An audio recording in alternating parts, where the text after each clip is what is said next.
Olá pessoal, tudo bem? Mais uma aula de geografia, continuação das aulas de geografia urbana, né? Agora falando um pouco sobre questões sociais urbanas, né? Lembrando que na primeira aula a gente falou uma questão mais conceitual, né? Discutindo alguns elementos importantes no processo de urbanização. A partir desse processo, a partir de essas questões, a gente vai dar continuidade, né? Focando a questão humana, né, na cidade. Então, é importante, caso você não tenha visto essa aula, veja essa aula antes, né, e depois você volta para essa continuação que é essencial. Bom, dito isso, né, vamos em frente. Uma coisa que é importante a gente retomar é o custo de urbanização. Lembrando que urbanização é um fenômeno de crescimento de população na citadina, né, em detrimento da população rural. Esse é um fenômeno muito importante nos últimos anos, né? E ele tem uma relação muito forte com a industrialização. Também que é outra aula bastante importante que a gente já tem aqui no catálogo de aulas, né, do cursinho. Então é importante vocês também acompanharem. E a industrialização tem um fator fundamental porque ela acaba agregando, né, para a aglomeração de pessoas pelo motivo de emprego, né, pelo motivo também da concentração da questão da renda, né, e etc. E esse é um fenômeno que não vai ficar restrito nos países desenvolvidos, mas também vai se espalhar para os países em desenvolvimento. Então, ela vai ser um fenômeno mundial. Então, nesse gráfico, a gente vê a tendência, né, que a urbanização ela vai ser muito forte nos países desenvolvidos e rapidamente, né, os países em desenvolvimento vão ultrapassar. Então, vou pegar um exemplo aqui. A gente tem, por exemplo, essa barra azul escura, né, que a gente tem na Europa, e com o passar do tempo a gente vai vendo assim, que bem rapidamente a América Latina e Caribe, que em grande maioria países subdesenvolvidos em desenvolvimento, como o Brasil, ela vai ultrapassando a Europa, né, com uma rápida e forte expansão de urbanização. E é claro que essa urbanização rápida que vai acontecendo no meado do século XX, principalmente após os anos 50, tem uma série de implicações, né? Aqui a gente vê o padrão de urbanização do Brasil, que vai ser um processo que vai inverter uma lógica que a gente vê no começo dos anos 40, né? Começo do século XX, no século passado, a gente tem uma tendência aqui de uma população rural chegando, beirando a 70%, certo? E ela vai quase alcançar, né, pegando aí o último censo de 2010, quase 10% da população. Enquanto a população urbana ela tinha 30%, agora ela está beirando, né, ela está ultrapassando 80%. 85%, segundo algumas estimativas, 87% para o ano 2020, ano que nós estamos. Então, é esse o padrão que a gente vê, né? Então, poucos países do mundo tiveram um padrão de urbanização tão rápido como os latino-americanos, né?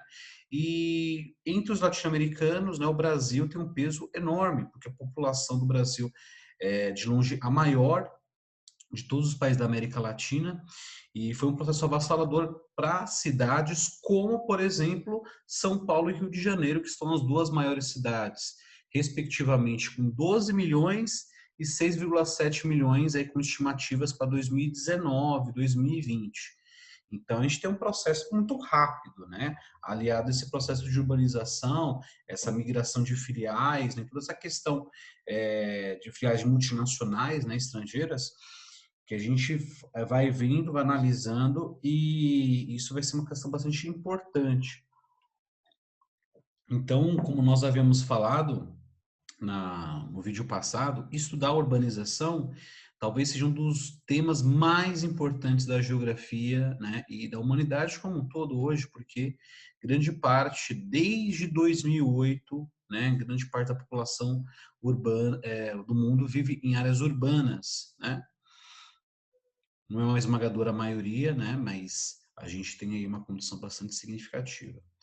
Bom, agora falando algumas umas questões sociais, e vou pegar o caso de São Paulo como um caso típico, né? A gente não vai pegar todas as cidades, falar como um todo, mas a gente optou de pegar a cidade de São Paulo, que ela meio que, pela sua condição de ser uma grande população, uma grande metrópole, não só nacional, mas mundial, ela talvez seja um caso bastante característico para a gente entender quais são as questões sociais aliadas aos problemas urbanos. Então, vamos começando aí. Então, primeiro a gente fazer uma análise demográfica, né, da densidade demográfica da cidade de São Paulo, ela se faz necessária. A gente tem alguns bairros, né, da zona leste, do sudeste da cidade, né, da zona sul, da zona norte, né, que tem uma concentração bastante grande de pessoas no território. Lembrando que densidade demográfica é habitantes por área. E a gente percebe que quanto mais vai ficando escuro, que a intensidade do marrom, tem uma maior concentração de pessoas, né? Uma população um pouco maior. E com algumas exceções no centro, né? A gente tem algumas áreas também que tem uma densidade também significativa e uma densidade menor. Mas a gente consegue perceber, quando a gente analisa a renda, né, o nível salarial dessas famílias que vivem na cidade de São Paulo, tem uma diferença bastante gritante, né? Então, nas regiões mais periféricas, a gente tem aí uma proporção de domicílios por renda de meio até 2 salários mínimos. Então, a intensidade é muito clara. Quanto mais periférico em relação ao centro histórico da cidade, que é a Sé, né? A gente tem uma maior tendência a ter famílias com menor renda. Por outro lado, né, nas áreas centrais, tem uma renda muito maior. Isso é um ponto bastante importante. Outra questão essencial é que a concentração do emprego formal, principalmente emprego nas áreas públicas, está muito concentrada no centro da cidade, né? Então, tanto no nível salarial quanto na questão da quantidade, a gente percebe que é, tem uma concentração bastante grande no centro. Então, ou seja, você tem mais gente na periferia, certo? E você tem menos empregos. Isso é um ponto bastante importante. Então, a gente começa a remeter a uma questão da desigualdade espacial da consideração das pessoas. Então, onde tem pessoas não tem emprego, né? Então, onde tem emprego não tem pessoa suficiente, digamos assim, né? Então, você tem essa desigualdade. Quando a gente vai ver a questão dos equipamentos culturais, por exemplo, museus, né? Que um site bastante interessante chamado Periferia em Movimento, que tem aqui na internet, fez bastante interessante, que a gente consegue perceber a intensidade e a concentração também no centro, né? Assim como outros espaços culturais, né? Principalmente espaços de atividades muito variadas, por exemplo, como o sarau, como os shows e etc, né? Então, aí a gente percebe que há uma tendência bastante grande de se concentrar no centro, assim como teatros e cinemas também, né? Então, essa característica também é outro ponto fundamental, né? E onde são as atividades culturais, são de pessoas com maior poder aquisitivo, maior renda e também onde está o emprego. Então, são algumas ideias que a gente tem que estar discutindo que chega a algumas conclusões importantes. Primeiro, em relação a esses mapas, a população mais pobre mora na periferia, nas áreas periféricas, né? E apesar do caso que nós estamos falando seja São Paulo, a gente não pode deixar de relacionar com outras cidades do Brasil, como Minas Gerais, como Porto Alegre, como Curitiba e como o próprio Rio de Janeiro, que é um caso bastante específico. É claro que em muitos casos, e o próprio São Paulo mostra alguns indícios disso, que o centro histórico ele é empobrecido e vive algumas pessoas mais pobres, mais humildes, né? Isso é fato, né? Mas isso não deixa que essa tendência ela continue a ser relevante, porque se a gente tem um centro histórico, a gente tem os centros econômicos. Por exemplo, no Brasil, a gente considera, né, a Paulista, a Berrini, como um centro econômico e são áreas mais valorizadas, que a gente vai falar um pouquinho mais disso posteriormente. Isso repele as pessoas mais pobres, né? E atrai as pessoas com maior poder aquisitivo e também com equipamentos culturais, como a gente viu. Então, a gente vê que isso é muito mais uma regra que uma exceção, mesmo que estejamos falando de casos mais específicos, a cidade de São Paulo, certo? Então, claro que a gente pode também expandir para alguns países pobres, países também considerados subdesenvolvidos, em desenvolvimento. No caso dos países desenvolvidos, a questão fica um pouquinho mais complicada, né? Porque o padrão de urbanização é um pouco diferente, mas também a gente vê alguns casos similares, né? Apesar das diferenças serem dadas. Mas enfim, então, apesar das diferenças entre as cidades, que são culturais, históricas, demográficas, econômicas, geográficas, a gente pode fazer esse paralelo, essa relação, que é muito importante.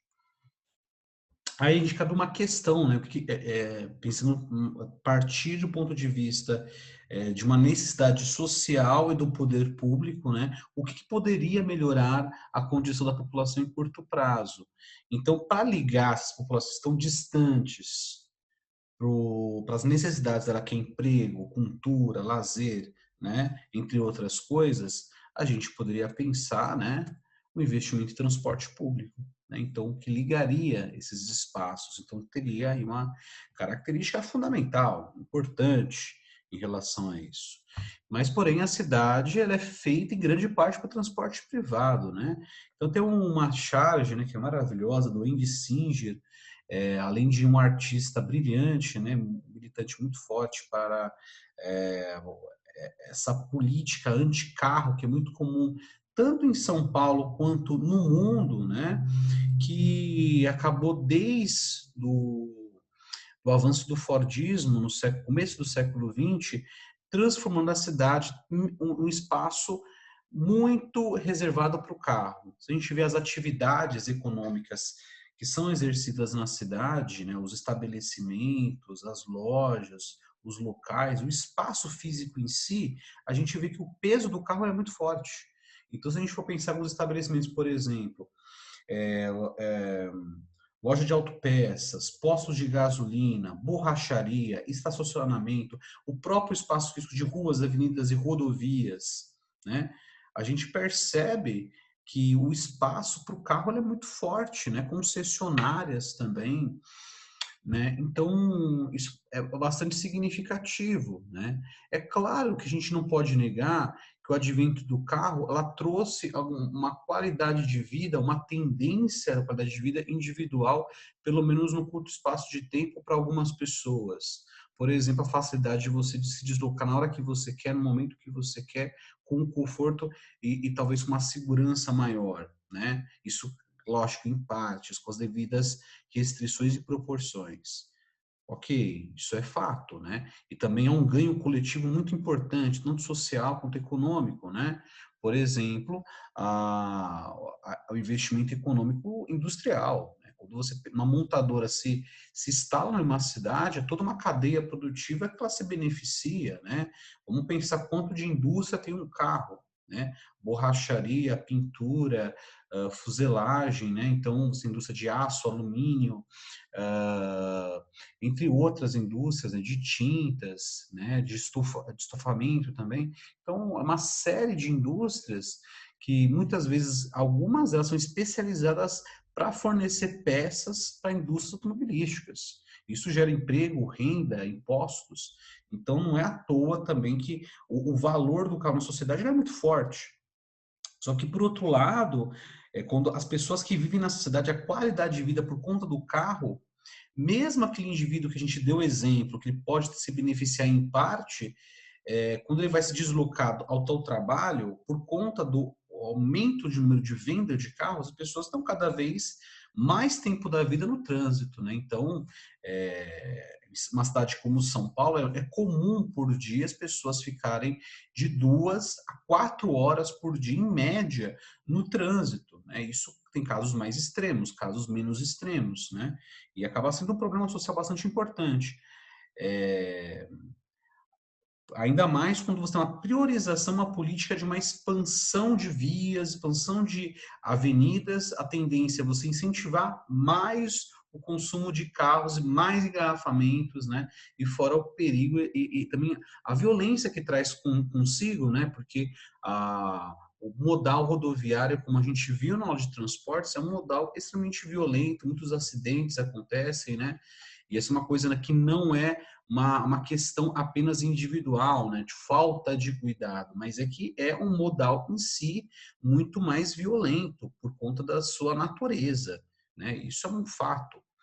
Bom, então uma contraposição a isso, né, seria talvez privilegiar o transporte coletivo. Essa imagem é bastante interessante que vocês estão vendo, que é como os carros eles ocupam espaço na cidade, né? Então, na primeira imagem que a gente está vendo, né, um ônibus e a quantidade de passageiros, 60 passageiros, né, e a quantidade de ciclistas que a gente pensaria também no transporte individual, mas não motorizado, e também os automóveis, então, como ocupa, né, espaço nas avenidas, os automóveis, né? Então, o automóvel tem um papel importante e é inegável, só que ele acaba piorando a qualidade de vida da população citadina, né? Então a gente tem esses modais, né, os meios de transporte público de passageiros, né? Então, é, vários tipos, né? O ônibus em faixa exclusiva, os metrôs, trem, monotrilho, trólebus, né? Que nada mais que um ônibus elétrico, né? E o veículo leve e subtrilhos, que são os bondes, né? Os bondes mais modernos, digamos assim, né? Que consegue também uma construção dos trilhos mesmo em áreas asfaltadas, né? Então você consegue compartilhar avenidas, né? E também trilhos para esse tipo de transporte. Então acaba sendo interessante e bastante incentivado. Muito na Europa e também está chegando muito no Brasil. Santos, Rio de Janeiro tem também aplicado bastante, né? Bom, no caso desses meios de transporte, o ônibus ele acaba sendo mais eficiente a longo prazo, principalmente por questão do custo. O custo ele é muito menor, né? Então, é claro, quando a gente fala o ônibus, falando no termo genérico, de vários tipos, né? O micro-ônibus, o ônibus comum, digamos assim, e o ônibus biarticulado, né? Que tem uma capacidade de transporte de pessoas muito maior. Então, por essa questão de você conseguir implantar mais rápido por conta do baixo custo, por outro lado, você tem aquela questão que leva muito poucos passageiros e o conforto às vezes é muito menor, né, se a gente comparar com outros meios de transporte. É claro que numa discussão acalorada, de especialistas inclusive, não é incomum, né, algumas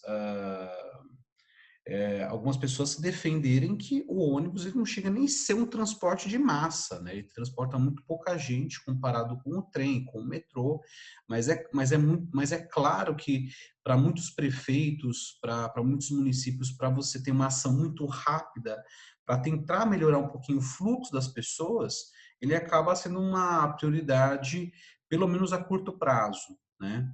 Agora, quando a gente pensa a longo, é, pensando a popularidade pelo ponto de vista dos citadinos, pessoas que utilizam o transporte público, o metrô, de longe, ele é mais bem avaliado, apesar de todas as dificuldades, né? A gente tem linhas aqui em São Paulo e outras cidades do país que são lotadíssimas, né? Por conta também das poucas opções, né? Muitas vezes, mas ele acaba sendo um meio de transporte, assim, muito popular. Só que ele é muito caro e ele funcionaria mais a médio para longo prazo, né? Então, em termos gerais, quando a gente pensa em política pública, não dá para pensar apenas no modal, né?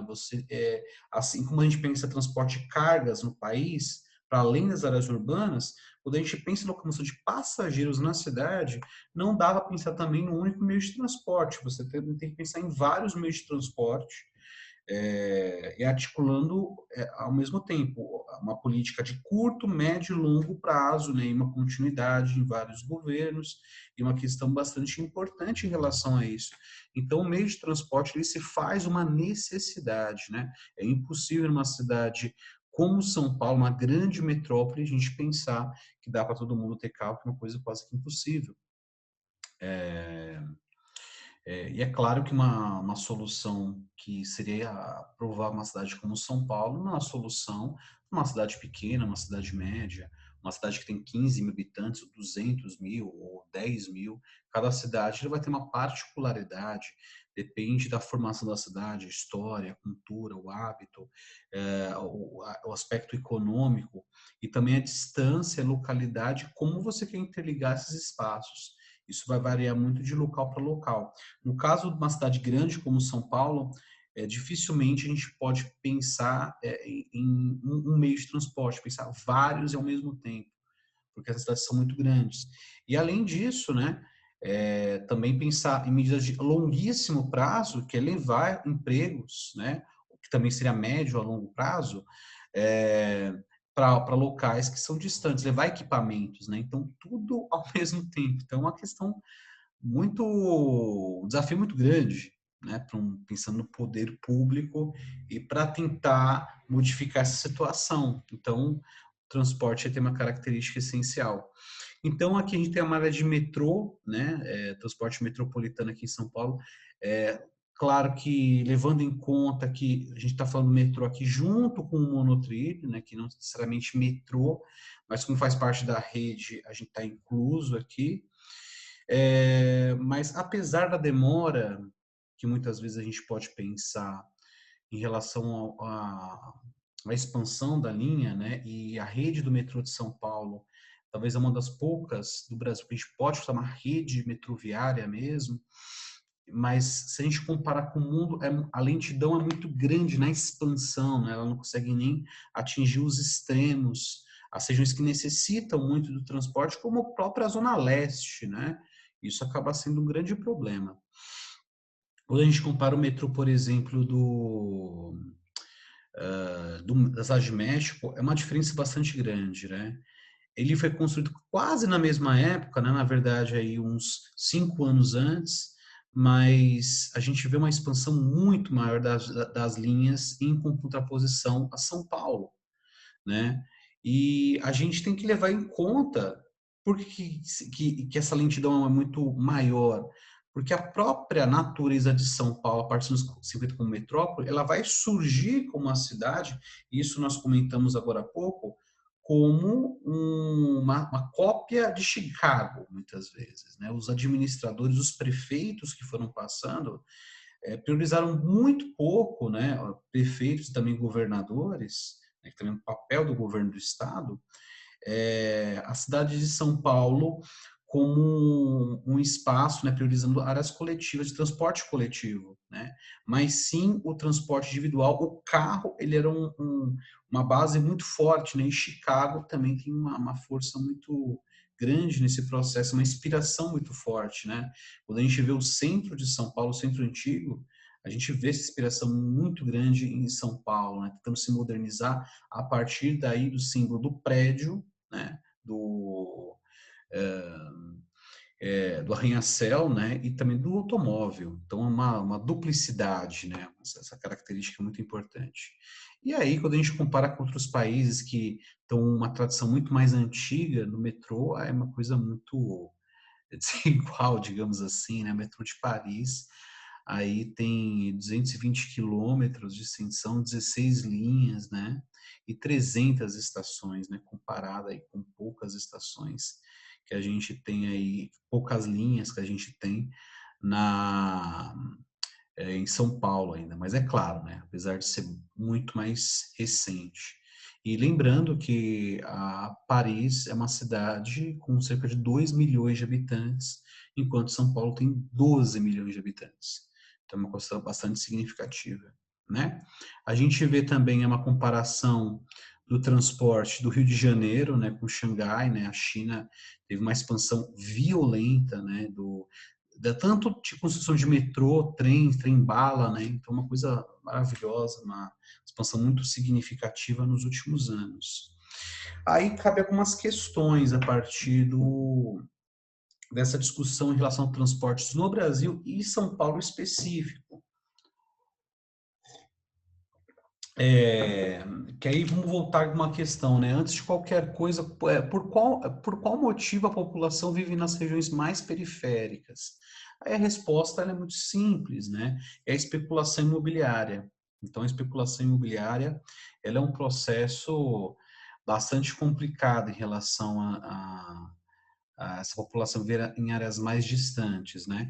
E ela diz o seguinte, né, que a especulação imobiliária acontece quando a valorização dos preços de imóveis na cidade, né, que lógico que vai dar, se dá uma maneira muito desigual, né, e também de não contínua. Ele pode crescer esse preço, também pode decrescer por várias inúmeras condições, né? Então, aí, por um ponto de vista muito geográfico, né, quando a gente vê o espaço urbano, como acontece essa valorização, né? A gente tem que pensar também na mudança da infraestrutura do lugar. Então, quando a gente pensa numa região, quando tem ruas asfalto que vai ter um processo de infraestrutura que muitas vezes é encampado pelo poder público, como asfaltamento de ruas, água encanada, luz elétrica, esgoto, internet, além de estabelecimentos comerciais, adensamento, criação de parques, entre outras coisas, isso vai valorizando o preço, porque a competição para viver nesses espaços é muito maior, né? Ou muitas vezes muitos especuladores do setor imobiliário, percebendo a tendência de crescimento de bairros, eles já compram vários imóveis. Eles esperam valorizar para vender para um valor super avaliado, né? Então, isso é uma tendência muito forte. Por isso que há dificuldade muito grande das pessoas mais pobres de alcançarem, conseguir pagar um aluguel ou comprar um imóvel nessas áreas, digamos, mais urbanizadas, né? Com uma maior infraestrutura urbana. Né? Fora que a questão também social e cultural também pesa, por exemplo, a violência também, né? A qualidade de vida naquele bairro, se é um bairro mais arborejado, né, se é menos arborejado, você tem uma escola de referência naquele bairro, uma universidade, tudo isso vai competindo muito para valorizar ainda mais esses imóveis.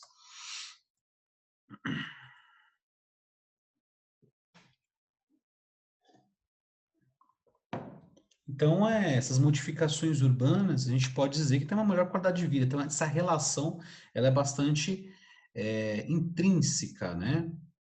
Então, assim, qual que é a consequência da valorização nesse processo? O aumento dos problemas sociais na cidade, né? A favelização, o desemprego, a violência, porque a gente viu nossa demonstração, né? Se você tem o emprego em um lugar, a população em outro, ela não consegue minimamente pagar uma condução para procurar emprego, isso traz uma dificuldade muito grande para aquela pessoa, né?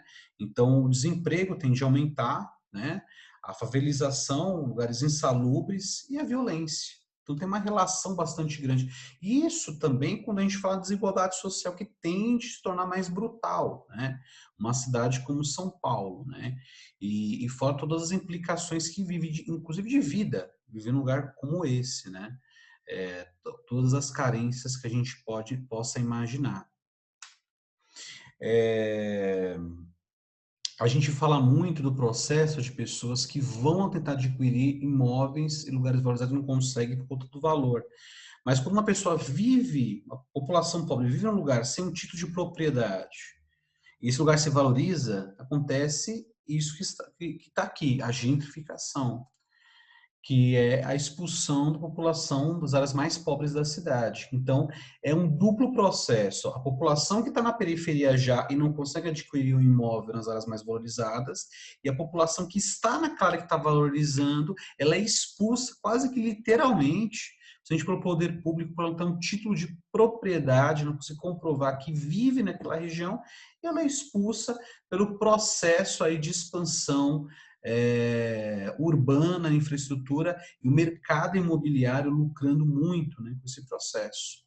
Né? Então, a cidade que a gente vai vivendo hoje, né, aí a gente pode expandir muito bem São Paulo, a cidade paulista, para os países pobres de várias partes do mundo, principalmente na América Latina, de espaços segregados. Né? Então, ou espaços que são obrigados a serem segregados, como as favelas, ou autossegregados por conta da violência, né? Então, a desigualdade desses espaços, ela acaba sendo uma tendência. E nos espaços que como se fosse uma escolha dessa segregação, a gente tem condomínios fechados, o shopping center, né? Que é um espaço que não é necessariamente murado, mas tem uma vigilância e um controle de entrada de pessoas, né? Qualquer pessoa que ela é bem-vinda naquele espaço, né? E isso é uma coisa bastante importante. Os bairros nobres também, que tem bairros inteiros fechados entre muros, né? Por conta também dessa violência que ela pode ser real, mas ela pode ser fabricada por também de marketing, né? Para vender essas áreas fechadas, de prédios, de casas, né? E toda uma infraestrutura urbana dentro de uma área fechada, né? Como, por exemplo, academia, supermercado, igreja, tudo dentro de espaços murados, né? Então, a gente fala que a cidade está fragmentada, está em pedaços, né? Então, a fragmentação, ela se dá através desse processo. Bom, aqui algumas imagens, né, de condomínios fechados, shopping centers, né? E aí, talvez uma imagem que seja talvez muito popular na geografia, né? A gente não pode deixar de usar. Paraisópolis, né? Que você tem do lado um condomínio muito chique e aí uma favela, uma comunidade bastante humilde, bastante pobre, né? Com diversas carências, né? Como a gente possa imaginar. Bom, gente, então, em termos gerais, essa foi a nossa aula, né? São alguns pontos que nós gostaríamos de ter comentado, né, em relação à questão urbana. Então, eu recomendo novamente, caso não tenha visto, assista a nossa aula de conceitos iniciais de urbanização. Por hoje é só. Tchau, tchau, gente. Tenha uma boa vida. Até mais. Tchau, tchau.